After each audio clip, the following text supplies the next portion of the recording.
মাখো মাখো ভক্তে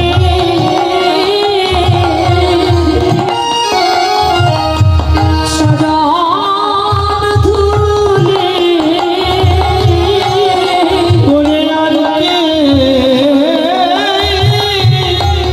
ভাগ্যে হয় কি না মাতো ভক্তি চরণের ফুলে জনম চলে আর হবে না মাতো ভক্তি চরণের ফুলে তুলিয়ে জানবে নাই জানবে জানবে মাতো ভক্তি চরণের ফুলে এমন মানব জানবার হয় কি না মাতো ভক্তি চরণের ফুলে এমন জানবার হয় কি না ভক্তের চরণের ফুলে এমন জানবার হয় কি না মাতো ভক্তের চরণের ফুলে জান হয় কি না এমন জানবার হয় কি না ওরে তোমরা মাতো মাতো ভক্তে চরণের ফুলে সেই হরিদাস যদি দেহ দিতেছিলেন আমার গৌরাঙ্গ মহাপ্রভু সেই হরিদাসের দেহখানা নিয়ে ওই পুরী ধামে নিয়ে গিয়ে নিজ হাতে বালি খনন করে আমরা শুধু জানি যে ভক্ত ভগবানের জন্য কাঁদে, কিন্তু না বাবা, ভক্ত ভগবানের জন্য কাঁদে না। যদি ভক্তের মতো ভক্ত হয় সেই ভক্তের জন্য আমার ভগবানও কাঁদে। হরিদাসের দেহখানা ওই মাটি খনন করে যখন হরিদাসকে ওই মাটিতে তার সমাধিটা করতে যাবে, হরিদাসের মুখে জেনে এক মুঠো মাটি দিতে যাবে, একটা বাচ্চা ছেলে যেমন হাউ হাউ করে কাঁদে, হরিদাসের দেহখানা গৌর হরি বুকে জড়িয়ে ধরে একটা বাচ্চা ছেলের মতো হাউ হাউ করে কেঁদেছিলেন আর বলেছিলেন, হরিদাস তুমি যে বদন দিয়ে আমাকে প্রত্যেকদিন 3 লক্ষ নাম শোনাতে, আমি সেই বদনে কেমন করে মাটি দিব। ভক্ত হরিদাস প্রত্যেকদিন 3 লক্ষ নাম জপ করতেন। চিন্তা করতে পারেন 3 লক্ষ। আর আমরা মানুষ করে জন্ম নিয়ে আমরা ভগবানের যে একবার ভগবানের নাম জপ করবো সেই সময়টা আমাদের হয় না। কি আশ্চর্যের বিষয়! বাজারে গেছি, দোকানে গেছি, ব্যবসা করছি, বন্ধুর সাথে দেখা হচ্ছে, তার সাথে ঘন্টার পর ঘন্টা সময় ব্যয় করছি। কোনো পাড়া প্রতিবেশী আমার বাড়ি এলো, সেখানে ঘন্টার পর ঘন্টা বসে আমরা গল্প গুজব করছি, কিন্তু ভগবানের নাম জপ করবো তখন সময় আর আমাদের হয় না। তাই ভক্ত হরিদাস 3 লক্ষ নাম জপ করতেন, 1 লক্ষ নাম জপ করতেন জগৎজীবের মঙ্গলের জন্য, 1 লক্ষ নাম জপ করতেন নিজের জন্য, আর 1 লক্ষ নাম জপ করতেন আমার ভগবানের জন্য। এই 3 লক্ষ নাম তিনি জপ করতেন। তাই তার মুখে ওই মাটি দিতে যে হরিদাসের দেহখানা জড়িয়ে ধরে হাউ হাউ করে কেঁদেছিলেন আমার গৌরাঙ্গ মহাপ্রভু। অবশেষে কি করেছিল? নিজে ভিক্ষা করে নবদ্বীপের দ্বারে আঁচল পেতে গৌর হরি বলেছিল, তিনি যে বহির্বাস করে পড়েছিলেন, ওই বহির্বাসের উত্তরীটা পেতে নবদ্বীপের দ্বারে দ্বারে বলেছিল, আমার হরিদাস আমাকে ছেড়ে চলে গেছে, আমি তার মহোৎসব করবো, তোমরা আমাকে কিছু ভিক্ষা দাও। হে নবদ্বীপবাসী, তোমরা আমাকে কিছু ভিক্ষা দাও। ভক্তের মতো যদি ভক্ত হয় তাহলে ভক্তের জন্য আমার ভগবান কি না করে? তাহলে ভক্তের মতো ভক্ত হতে হবে। আজকে সেই গৌরাঙ্গ মহাপ্রভু নবদ্বীপে ছেড়ে চলে গেছে। তাই সেই ভক্ত হরিদাস নয়ন মুদে আছে, বলছে আমার এই নয়ন আমি আর মেলবো না। এই গৌর শূন্য নদী আর মধ্যে আমি নয়ন মেলে আমি কার বদন দর্শন করবো? কাঁদিছেন হরিদাস দোয়াখে মদিয়া, কাঁদে নিত্যানন্দ সচির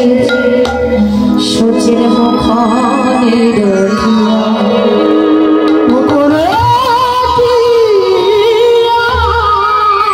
আমার সচিব নিমাই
সচিমাতা আজকে নদিয়ার পথে পথে নিমাই নিমাই বলে কাছে নিমাই। বাবা তুই তো বলেছিলি যে তোর মাকে ছেড়ে তুই কোনোদিন চলে যাবি না। যে সচিমাতা যার 8টা কন্যা হয়েছিল, বিশ্বরূপে ছিল, 8টা কন্যা মারা গেছে, বিশ্বরূপে চলে গেছে, নিমাইও ছেড়ে চলে যাচ্ছে। এই জগতে যদি কোনো মায়ের একটা মাত্র সন্তান মরে যায় তাই সে মা বাঁচে না। আর সচিমাতার একে একে 9টা সন্তান চলে গেছে, নিমাই বলে যে ছেলেটা এসেছে সে নিমাইও সচিমাতাকে ছেড়ে চলে যাচ্ছে, তাহলে সেই মায়ের দশাটা কেমন হয় বাবা? সচিমাতা নদিয়ার পথে পথে নিমাই নিমাই বলে কাঁদছে। নিমাই সচিমাতা নিমাইকে ডেকে বলেছে, নিমাই তুই তো বলেছিলি আমাকে কাঁদাবি না, কিন্তু তুই আমাকে ছেড়ে চলে গেলি। আরে নিমাই তো গেছে জগৎজীবের মঙ্গলের জন্য, কিন্তু এই পার্থিব মায়াময় জগতে জগতে বাবা আমরা অনেক ছেলে মেয়েরা আছি, কারণে অকারণে আমাদের পিতা মাতাকে আমরা কত দুঃখ দেই, কত কষ্ট দেই, কত যন্ত্রণা দেই। এই জায়গাটা মন দিয়ে শুনবেন। দেখবেন আজকাল জগতের অনেক ছেলে মেয়েরা কি করে না, ওরা পথে যেতে যেতে যদি একটা মাটির বিগ্রহ দেখে, মাটির প্রতিমা দেখে, তাহলে সেই মাটির বিগ্রহের কাছে, মাটির প্রতিমার কাছে যে গড়াগড়ি দিয়ে টান টান হয়ে ষষ্টাঙ্গে প্রণাম করে। কিন্তু ঘরে যে জানতে মরতে বাবা এবং মা আছে, মনের ভুলেও তারা তাদের চরণে হাত দিতে চায় না, প্রণাম করা তো দূরের কথা। তবে আমি কৃষ্ণ বাস্তববাদী, ওই মন্দিরে বিগ্রহ প্রতিমার চরণে প্রণাম করলে ওই প্রতিমা আশীর্বাদ করে কি না করে কথা তো বলতে পারবো না। কিন্তু এই জগতে কোনো সন্তান কোনো প্রকারে তার মায়ের চরণে প্রণাম করবার দরকার নাই। যদি মায়ের চরণে একটু হাত দিতে পারে, মা যদি একেবারে কিছু না জানে, তথাপিও সেই মা দেখবেন ওই সন্তানের মাথায় হাত দিয়ে বলবে, বাবা ভগবান যেন তোর মঙ্গল করে, তুই সুখে থাক। খুকি মা, ভগবানের যেন তোর মঙ্গল করে, মা তুই সুখে থাক। আচ্ছা বলুন, আপনাদের সন্তান যদি আপনাদের চরণে প্রণাম করে, এই কথাটা আপনারা বলেন না আপনাদের সন্তানকে? এই জন্য শাস্ত্রে বৈষ্ণব কবিগণ বলে গেলেন, এই পিতা মাতার আশীর্বাদ যে সন্তানের প্রতি বর্ষণ হয়, সে তখন যেদিকে যে মনস্কামনা নিয়ে যায় তার মনস্কামনা তখন পরিপূর্ণ হয়ে যায়। এই জন্য শাস্ত্রে বললেন, গুরু রেখে গোবিন্দ ভজে সেই পাপী নরকে মজে। ভগবান শ্রীকৃষ্ণ বলল কি জানেন, এই জগৎবাসী তোমাদের প্রথম গুরু হচ্ছে পিতা মাতা, দ্বিতীয় গুরু হচ্ছে তোমাদের গুরুদেব, যার কাছে তোমরা দীক্ষা শিক্ষা নিয়েছ, তারপরে হচ্ছে আমি। তাই ভগবান আমাদের মতো জগৎ জীবকে জানিয়ে গেলেন যে গুরু রেখে গোবিন্দ ভজে সেই পাপী নরকে মজে। এই জগতে আমাদের আদি গুরু, আমাদের প্রথম গুরু হচ্ছে আমাদের পিতা মাতা। তাই সেই প্রথম গুরুকে পরিত্যাগ করে আপনি গোবিন্দ ভজন করছেন, গুরু ভজন করছেন, কোনো কাজ হবে না। এই জন্য বলেন প্রথম ভাগের বানান যেও না ভুলে, প্রথম বানানটাকে ঠিক রাখো। আর তোমার প্রথম গুরু হচ্ছে পিতা মাতা, তুমি যদি এদের আশীর্বাদ পাও তবে তুমি ভগবানের কৃপাটা লাভ করতে পারবে। তত্ত্বদর্শীগণ জানিয়ে গেলেন, যতই যাও না মন্দির মসজিদ, যতই করো গঙ্গা স্নান, পিতা মাতাকে ভালো না বাসিলে তোমার হয় না খুশির ভগবান। তত্ত্বদর্শীগণ জানিয়ে গেলেন, তুমি যতই মন্দিরে গিয়ে ভগবানকে পূজা অর্চনা করো, ভগবানের নাম ধাম করো, আর তুমি যতই মসজিদে গিয়ে 5 ওয়াক্ত নামাজ পড়ো না কেন, যদি তোমার ঘরে পিতা মাতাকে তুমি সেবা করতে না পারো, তাদের আশীর্বাদ যদি তুমি না পাও, তবে তুমি আমার ভগবানের কৃপা কোনোদিন লাভ করতে পারো।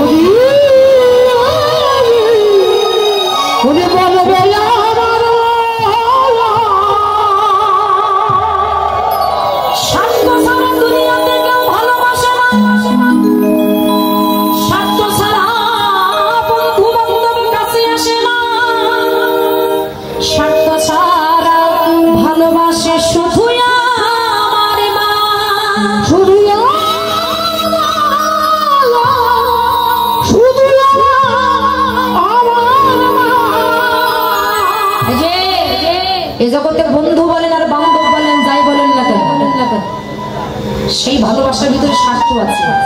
কি গো আছে না? আপনার বন্ধু আপনাকে ভালোবাসে, আপনার ভিতরে স্বার্থ থাকবে, তাই ভালোবাসবে। আপনার পাড়া প্রতিবেশী আপনাকে এত ভালোবাসবে, আপনার কাছে কিছু নেওয়ার জন্য, আপনাকে স্বার্থের জন্য ভালোবাসবে। কিন্তু যে গর্ব ধরেনি মা, যে 10 মাস 10 দিন এই গর্ভে আমাকে রেখে যে পৃথিবীর বদলটা আমাকে যে ভালোবাসার ভিতরে কিন্তু বাবা কোনো স্বার্থ না।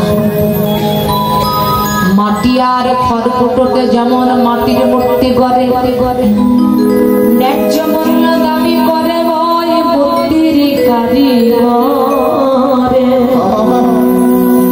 দেখবেন একটা কারিগর যখন খড়কুটো দিয়ে যখন মূর্তি নির্মাণ করে, মালিকের কাছে যে বলে এত টাকা হয়েছে, এত টাকা দাও। আর আমার মা আমার এত সুন্দর দেহ গড়ে দিয়ে কোনো মূল্য চাইল না, কোনো মূল্য চাইল না। এ জগতে যদি কোনো মায়ের বড়লোক সন্তান থাকে, তাহলে সেই মা কি তার বড়লোক সন্তানকে ডেকে বলে বাবা তোর মানুষ করতে আমার টাকা লেগেছে, আমার টাকা দে, বলে?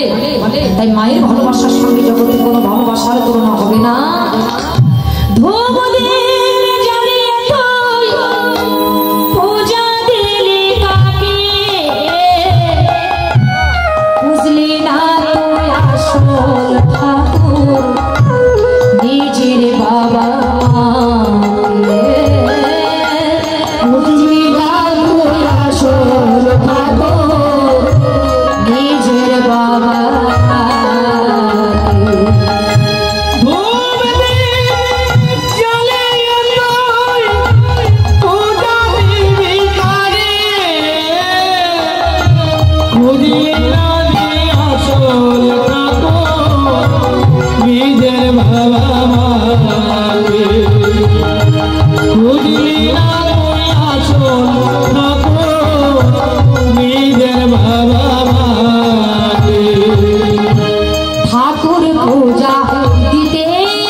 আপনারা হয়তো বলবেন দিদি ভাই আপনার কি মাথা খারাপ হয়ে গেছে, আপনি কি বলছেন?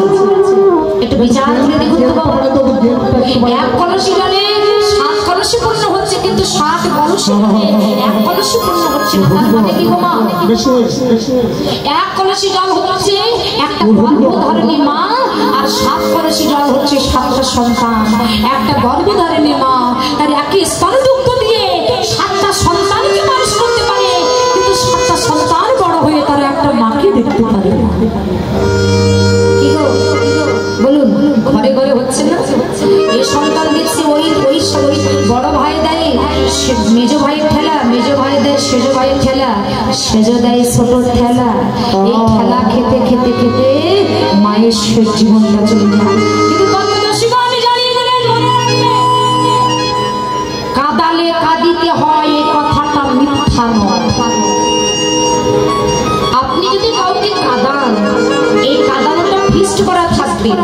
ব্যাংকে 5 লাখ টাকা রাখলে 10 বছরে যখন ডবল হয়ে যায়, আপনি যদি কোনো ব্যক্তিকে কাঁদান, এই কাঁদানোটা ফিক্সড করা থাকবে।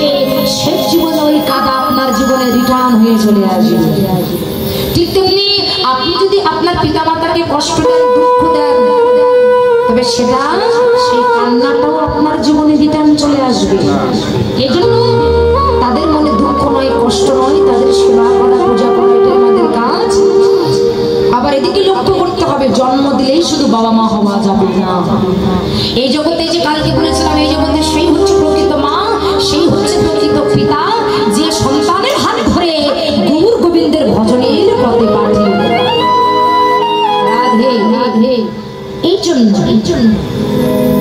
জন্য আজকে সচিমাতা নবদ্বীপের পথে পথে নিমাই নিমাই নিমাই বলে কাঁদছে। নিমাই, তুই তো বলেছিলি বাবা আমাকে ছেড়ে তুই কোনোদিন চলে যাবি না, তাহলে তুই কোথায় গেলি?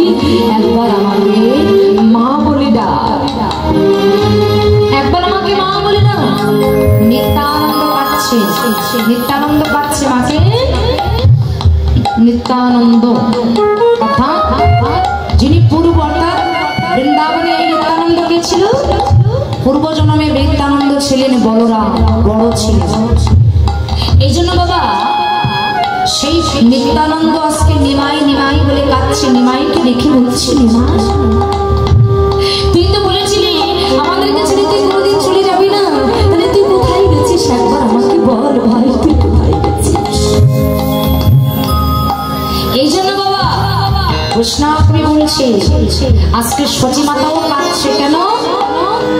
ওই যে বললাম কাঁদালে কাঁদিতে হয়, এ কথাটা মিথ্যা নয়। সচিমাতা কাঁদছে কেন? এই সচিমাতা ইনি কে ছিলেন না? বৈষ্ণব কবি পদকর্তা এক পাশে দাঁড়িয়ে বলছে, মা গো তোমার কি মনে নাই? কাঁদালে কাঁদিতে হয়, কথাটা মিথ্যা নয়। তাই বৈষ্ণব কবি পদকর্তা এক পাশে দাঁড়িয়ে বলছো, মা তোমার কি মনে নাই ত্রেতা যুগে তুমি ছিলে ওই দশরথ বনিতা? আহা কলিকালে গেলে ভুলে, আহা কলিকালে গেলে ভুলে ওই ত্রেতা যুগের কথা। তোমার সে কথা কি তোমার নাই গো? সে কথা কি তোমার নাই গো? ওই ত্রেতা যুগের কথা মাগো, সে কথা কি তোমার নাই গো মনে? ওরে ত্রেতা যুগে কথা মাগো, সে কথা কি নাই গো? বৈষ্ণব কবি পদকর্তা এক পাশে দাঁড়িয়ে সচিমাতাকে ডেকে বলেছো, মা তুমি কাঁদছো, এই কাঁদাটা তো তোমার রিটার্ন আসবে। কেন? যে তার যুগে তুমি ছিলে দশরথ বনিতা। বনিতা মানে বউ, অর্থাৎ দশরথকে এই ত্রেতা যুগে সচিমাতা কি ছিল না? দশরথের স্ত্রী মানে কৈকেয়ী। আর দশরথ যখন অসুস্থ হয়েছিল তখন দশরথকে সেবায় সন্তুষ্ট করেছিল। আর দশরথ এই কৈকেয়ীকে দুটি বর দিতে চেয়েছিল। কৈকেয়ী বলেছিল আমার সময় মতো আমি বর চেয়ে নেব। দেখুন আমরা অনেকে জানি যে কৈকেয়ী খুব খারাপ। কেন না? কৈকেয়ী আমার রামকে 14 বছরের জন্য বনবাসে পাঠিয়েছে, তাই না? কিন্তু এই কথা মনে রাখবেন, রামকে কৈকেয়ীর মতো আর কেউ কোনো মা ভালোবাসতে। রাম যখন রাজা হবে তখন কৈকেয়ীর মনে কিন্তু আনন্দ ধরছিল না। কৈকেয়ীর মনে খুব আনন্দ। ঠিক যেদিন রাজা হবে তার আগের দিন রাতে, তার আগের দিন রাতে রামচন্দ্র কৈকেয়ীর কাছে এসে দাঁড়িয়েছে। মা কি বাবা তুই এসেছিস? বাবা বলছে, না মা আমি বসবো না, আমি তোমার কাছে একটা কথা নিয়ে এসেছি। কি? তো বলছে, দেখো মা তুমি তো জানো যে বাবা আমার রাজ্যের রাজা করবে। মা গো, বাবা যদি আমার এই রাজ্যের রাজা করে, ওই বরের ভিতরে কত যোগী বনি ঋষি দ্বারা আমার স্মরণ পাওয়ার জন্য সাধনা করছে। এখন আমি যদি মা বনে না যাই, আমি ওদেরকে উদ্ধার করতে পারবো না। তাই মা বাবা যে তোমাকে দুটি বর দিতে চেয়েছিল। বলে হ্যাঁ। বলছে তুমি এখনই যে বাবার কাছে যে বলবে যে ভরতকে এই রাজ্যে রাজা করতে হবে, আর রামকে 14 বছরের জন্য বনবাসে পাঠাতে হবে। কৈকেয়ী নয়নের জলে কেঁদে বলেছিল, আমি এই 14 বছর তোকে ছাড়া কেমন করে থাকবো বাবা? এই সমাজের বুকে আমি তো কলুষিত হব। রামচন্দ্র সেদিন কইকেয়ী মাকে বলেছিল, মা সমাজের বুকে তুমি কলুষিত হবে, তথাপিও ভগবানের সেবা তো তোমার হবে। এই হচ্ছে কারণ, এই হচ্ছে কারণ। তাই যখন এই রাম যখন 14 বছরের জন্য বনবাসে যাচ্ছিলেন, তখন কৌশল্যা দেবী একটা দুধের বাটিতে দুধ ধরে রামচন্দ্রের বদলাতে দিতে গিয়েছিল। আর কইকেয়ী তখন সেই দুধের বাটিটা ফেলে দিয়েছিলেন। তখন কৌশল্যা কইকেয়ীকে অভিশাপ দিয়েছিল, ওরে কইকেয়ী, এই পুত্র হারানো যে কত যন্ত্রণা, কত বেদনা তুই বুঝবি না। আজকে তোমার পুত্র আমাকে ছেড়ে চলে যাচ্ছে, তাই আমি তোকে অভিশাপ দিলাম। আমি এক জনম কাঁদছি, আর এই পুত্র এই সন্তান হারা হয়ে তোকে 3 জনম কাঁদতে হবে। 1 জনম নয়, 2 জনম নয়, 3 জনম তোকে কাঁদতে হবে। দেখো রাম যখন 14 বছরের জন্য বাবা বনবাসে গিয়েছিল, আমরা জানি রামের সাথে কে কে গিয়েছিল? সীতা দেবী গিয়েছিল, আর কে গিয়েছিল? তা আমরা সবাই জানি যে লক্ষণ রামকে খুব ভালোবাসে, কিন্তু বাবা শুধু লক্ষণ নয়, লক্ষণের চাইতে আরো একজন আছে যে রামকে খুব ভালোবাসে। সে আর কেউ নয়, সে হলো এই ভরত। আচ্ছা, এই রাম যখন 14 বছরের জন্য বনবাসে গিয়েছিলেন, তখন এই ভরত কোথায় ছিল জানেন? কোথায় ছিল? মামার বাড়ি। মামার বাড়ি ছিল, মানে এই জায়গাটা একটু লক্ষ্য করুন, মামার বাড়ি ছিল। এখন এই ভরত যখন ঘরে ফিরে এলেন, হঠাৎ করে মন্থনা ভরতকে বলেছে যে রাম 14 বছরের জন্য বনবাসে চলে যাচ্ছে। লক্ষ্য করুন এই জায়গাটা, দেখুন ভাই ভক্তিটা কেমন। কলিকালে এই কলিযুগে তো ভাই ভাই মারামারি খুনোখুনি হচ্ছে। দেখুন ভাই ভক্তি কাকে বলে, দাদাকে কোথায় রেখেছে। এখন এই ভরত যেই না বাড়ি এসে শুনেছে যে আমার দাদা 14 বছরের জন্য বনবাসে গেছে, তখন ভরত ছুটতে গিয়ে ওই বনবাসে গিয়ে রামচন্দ্রের চরণের সাষ্টাঙ্গে পড়ে রামচন্দ্রের চরণ দুটি বুকের ভিতরে জড়িয়ে ধরেছে। নয়নের জলে কাঁদতে কাঁদতে নয়নে জল দিয়ে রামচন্দ্রের চরণ দুটি ধরতে বসে। রামচন্দ্র ভরতকে দেখে বললেন, কি রে ভাই, তুই এখানে এসেছিস কেন? তুই এখানে এসেছিস কেন? তুই তো জানিস যে আমি 14 বছরের জন্য আমি বনবাসে এসেছি। তুই কেন এখানে এসেছিস? আমার পিতৃর সত্য পালন করবার জন্য আমি বনবাসে এসেছি। তুই কেন এখানে এসেছিস? যা, তুই ঘরে ফিরে যা। তখন ভরত রামচন্দ্রের চরণ দুটি জড়িয়ে ধরে বলেছিল, দাদা তুমি 14 বছরের জন্য বনবাসে এসেছো। জানি তুমি পিতা মাতার কথা শুনে পিতৃ সত্য পালন করবার জন্য তুমি এই বনবাসে এসেছো, তুমি আমার কথা শুনবে না। কিন্তু দাদা তোমার কাছে আমার 2টি প্রশ্ন। তোমার কাছে আমার 2টি প্রশ্ন। আমার মা যে 2টি বর চেয়েছিল, কি না প্রথম বর চেয়েছিল ভরত রাজ্যের রাজা হবে, আর তারপরে তুমি 14 বছরের জন্য বনবাসী। কিন্তু দাদা তুমি যখন বনবাসে এসেছো, আমার মা প্রথমে বলেছিল যে ভরত রাজ্যের রাজা হবে, আমি রাজা হওয়ার পরেই তো তুমি বনবাসে আসবে। কিন্তু দাদা আমি তো রাজা হইনি, আমি ছিলাম আমার মামার বাড়ি, আমি রাজা হওয়ার আগেই তুমি বনবাসে চলে এসেছো। কেন? আমার রাজা হওয়ার পরেই তো তোমার বনবাসে আসার কথা ছিল। তুমি কেন বনবাসে? আর এই সমাজে আমার মা কলুষিত হলো কেন? তখন রামচন্দ্র ভরতের কথা শ্রবণ করে ভরতকে ডেকে বলছে, ভরত তুই যেটা বুঝেছিস জগতে এমন বোঝা কেউ বুঝল না। আমি পিতার কথা শুনে বা মাতৃ আত্মা পালনের জন্য আমি বনবাসে আসি না। কেন? বলে আমি যদি বনবাসে না আসি তাহলে রাবণ রাজার ওই রাক্ষস লঙ্কাকে উদ্ধার করবে।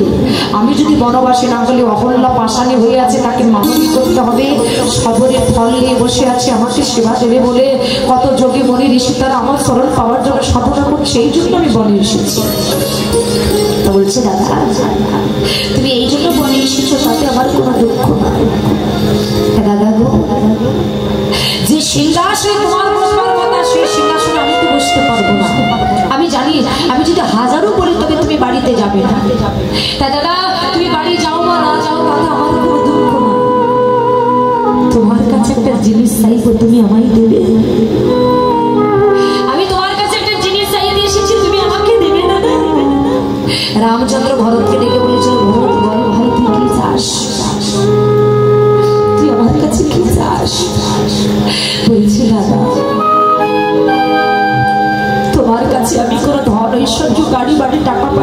কিচ্ছু চাই না। দেখুন ভাই ভক্তি কেমন। এ জগতে আমাদের কলিযুগে দেখবেন ভাই ভাই খুনাখুনি হচ্ছে, মারামারি হচ্ছে। বড় দাদা যদি ছোট ভাইকে একটা চড় মারে না, ছোট ভাই দুটো চড় মেরে দিচ্ছে বড় দাদাকে, সম্মান দিচ্ছে না। কিন্তু না বাবা, পিতা পিতৃ যদি পিতা যদি মারা যায়, পিতার পরে হচ্ছে বড় দাদা, সে হচ্ছে পিতৃর সমতুল্য। সে আমাদের একটা চড় মারতে পারে, তাই বলে ছোট ভাই হয়ে বড় দাদাকে একটা চড় মারতে পারে না, এটা অপরাধ, কোনো শাস্ত্রে নাই, গ্রন্থে নাই। ভরত রামচন্দ্রকে ডেকে বলেছিল, দাদা আমি তোমার কাছে কি চাই জানো? তুই কি চাস বল ভাই, তুই আমার কাছে যা চাই আমি তোকে তাই দেবো, বল কি চাস? ছুটতে ছুটতে গিয়ে রামচন্দ্রের চরণ দুটি চোখে ডেকে ডেকে বলেছিল, দাদা গো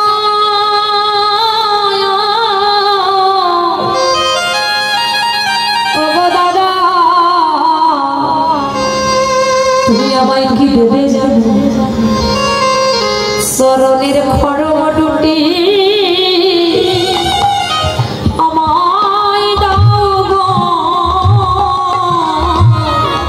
ওরে ওই খড়গ দুটি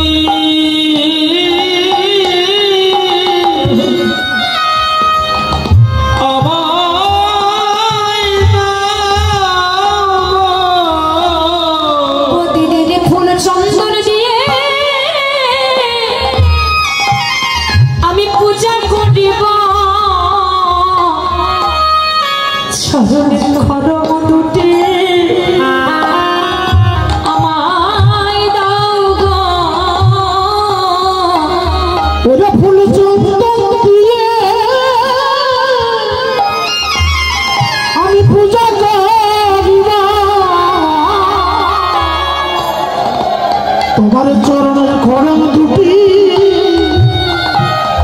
তুমি আমায় দিও।